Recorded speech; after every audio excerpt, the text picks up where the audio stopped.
Bwana Yesu asifiwe.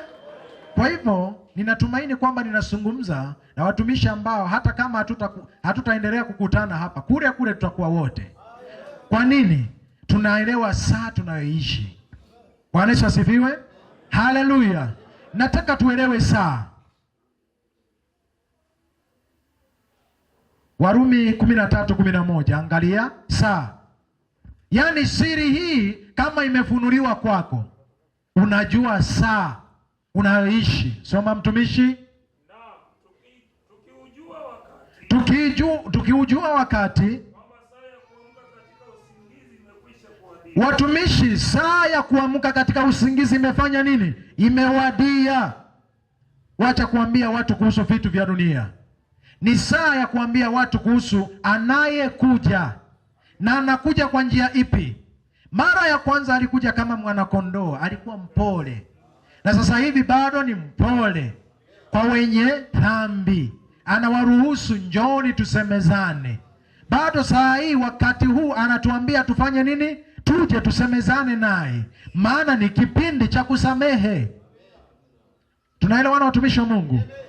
Lakini siku zinakuja ambapo kusamehewa hakutakuwepo. Bwana Yesu asifiwe. Koti isipokusamehe makosa yako inakufanyia nini? Inakuhukumu. Haleluya. Kama hutaruhusu Kristo akusamehe, akija mara ya pili anakuja kufanya nini? Kukuhukumu. Ndio maana koti huruhusu, kama duniani koti inaruhusu mtu afanye nini? Ajitetee kabla hawajamhukumu.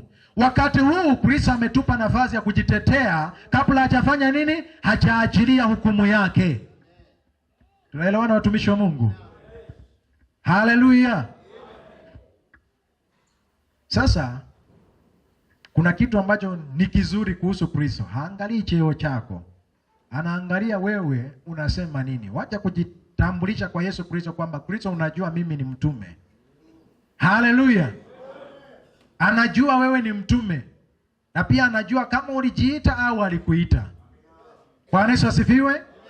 Sasa kwenda kwake hauendi na documents au majina yale makubwa.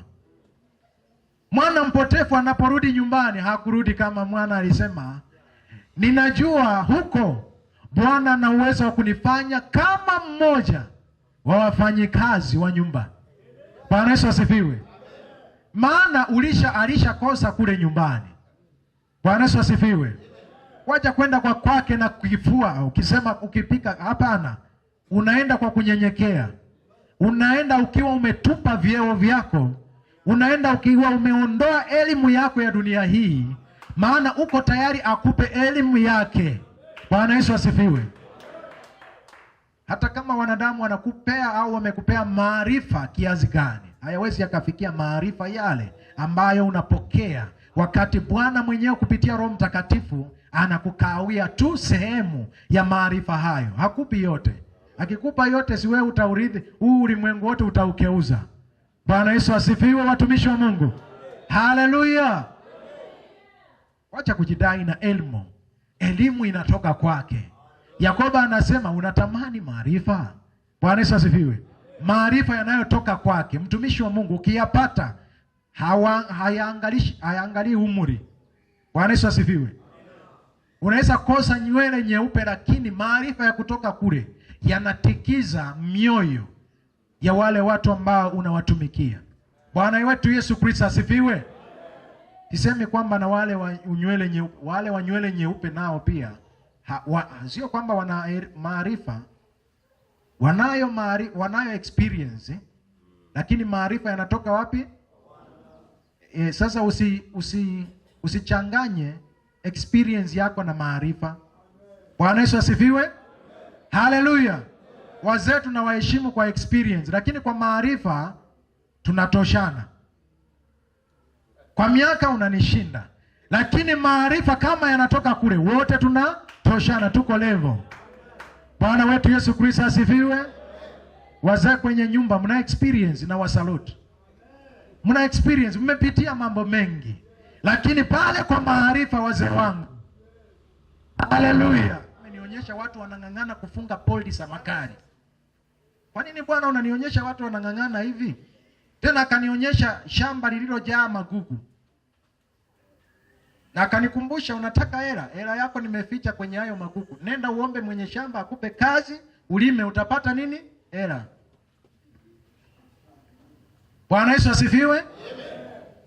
Paulo kwa kufanya hivyo alisema sasa akapata experience, akasema mwenye hafanyi kazi, unajua alikuwa anang'ang'ana anatoa jasho, akasema kwa kweli niandikia hapo kama alikuwa na karani wake. Mwenye hafanyi kazi hastahili kula. Bwana Yesu asifiwe. Kwenye mambo ya dunia hii Bwana ametupea nafasi ya kujitawala au kujitafutia. Bwana ameturuhusu kama ni kutafuta kitu cha mbinguni umuombe. Akisema omba utapewa. Wewe jaribu ufunge miaka 40 au siku 40 kuomba upate chakula hata ukiwa mlimani, hakishuki. Ila ukiomba nguvu zinafanya nini? Zinashuka. Bwana Yesu asifiwe. Kwa hivyo kumbe Bwana akisema omba utapewa hakumaanisha vitu vya dunia hii. Anamaanisha vitu vinavyotoka wapi? Mbinguni. Na vitu anavyotuambia tuombe ni vile vya kurithi, vya kulinda yule mtu wa ndani. Bwana Yesu asifiwe. Turudi Mathayo 6:83. Amesema tutafute kwanza, vingine ambavyo huwa tunaomba tuna mistake. Kuna haja ambaye yeye mwenyewe alisema. Anasema nini mtumishi? Bali utafuteni kwanza ufalme wake na haki yake, na hayo yote mtazidishiwa. Yanayozidishiwa ndo watu wanaomba. Bwana Yesu asifiwe. Amen. Bwana atafanya, ni mwaminifu. Maana sasa unakeuzwa kuwa adui wa Mungu na kuwa mwana. Bwana Yesu asifiwe. Amen. Na mimi mwanangu, hata kwa kuangalia tu hivi ninaona shida ya huyu mtoto ni kitu fulani. Hata kabla hajaniambia namshukurikia. Amina. Bwana Yesu asifiwe. Amen. Bwana atatushughulikia tu iwapo tumefanyika wana. Shida tunaomba Bwana ambaye ni baba, lakini sio babako. Ukiwa na dhambi Mungu sio babako.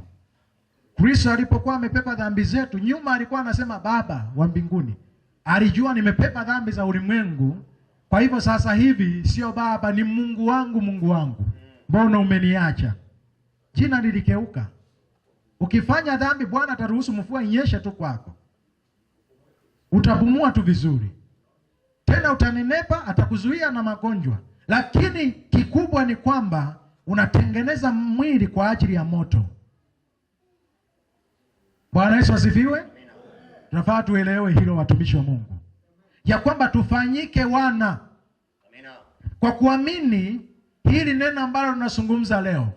Ya kwamba ahadi kwa watu ya vitu vya dunia hii imepitwa na wakati. Amina. Tusiishi kwa vitu ambavyo vimepitwa na wakati. Kumwambia mtu kwamba pokea gari ni upumbavu wa hali ya juu. Amen. Inamaanisha wewe umepungukiwa kiroho na mambo ya rohoni hauyajui. Bwana Yesu asifiwe. Amen. Anayejua mambo ya roho anajua wakati tunaoishi. Akiangalia kwenye saa imepaki, yani hisi ni siku. Tukiendelea kusoma utapata kwamba ni siku ambazo tumeongezewa tu. Bwana Yesu asifiwe. Haleluya. Mimi saa zingine kama sijapata kuwa na kazi sana, huwa nafika mahali, nasimama mahali, siendi kuangalia mpira ili niangalie timu itakayoshinda, nijifunze kitu hapo. Huwa ninaona kwamba dakika za kuongezeka au za kuongezewa, timu ambayo imepikwa huwa inakuwa na bidii sana. Bwana Yesu asifiwe. Huu ndio wakati ambao sisi tunafaa tuwe na bidii sana kumtafuta Mungu. Kwa sababu unakuwa na mwenzako kesho hii hayupo, amekufa. Mimi nimepaki. Bwana umeniacha mimi. Wacha nianze kukutafuta sasa. Kama kuna wakati ambao tunafaa tumaanishe katika kumtafuta Mungu, tuache kutafuta vitu vya dunia, ni huu wakati. Amina. Bwana Yesu asifiwe. Amen. Bwana Yesu asifiwe watumishi wa Mungu. Amina. Sasa Biblia inatuambia kwamba mstari wa 2 mtumishi soma. Muwe na hamu ya mambo ya huko juu. Hamu ya mambo yaliyopo juu. Tufikiri sasa, Biblia ya Kiswahili ingine inasema yafikirini, sio katika yaliyo katika nchi. Mtumishi, sasa hebu nieleze hiki. Kuna wachungaji hapa wamekuwa wakiona makanisa ya wenzao, na hiyo pia ni siri ambayo imejificha kwa watumishi wengi. Mwili wake anasema kwamba huu ni mkate, na huku mwanzoni akianza shetani anamjaribu, anamwambia mtu hataishi kwa mkate tu, bali kwa kila neno. Inamaanisha sasa shetani alikuwa ameleta mkate mwingine wa bandia, mkate unaotengenezwa hapa hapa duniani. Kristo mkate nao usema umetengenezwa wapi? Mbinguni. Sasa ukiula huu mkate ambao umetengenezwa mbinguni, unaanza kuishi kama watu wa mbinguni. Bwana Yesu asifiwe. Na akili yako pia inakeuzwa, unaanza kufikiria mambo ya wapi? Ya mbinguni. Kristo ni neno la Bwana, mkate ni neno la Bwana. Ukiula huu mkate, akili yako inakeuzwa, unafanywa upya. Sasa hautaenda na mitindo ya dunia, utaenda na mtindo wa Kristo. Mtindo wake ni kwamba uwe mtakatifu. Bwana Yesu asifiwe. Haleluya, watumishi wa Mungu. Uwe na mwili kubwa, uwe na mwili mdogo, ushauri wake ni huu: uwe mtakatifu. Bwana Yesu asifiwe. Utakatifu ni hela ngapi katika dunia hii?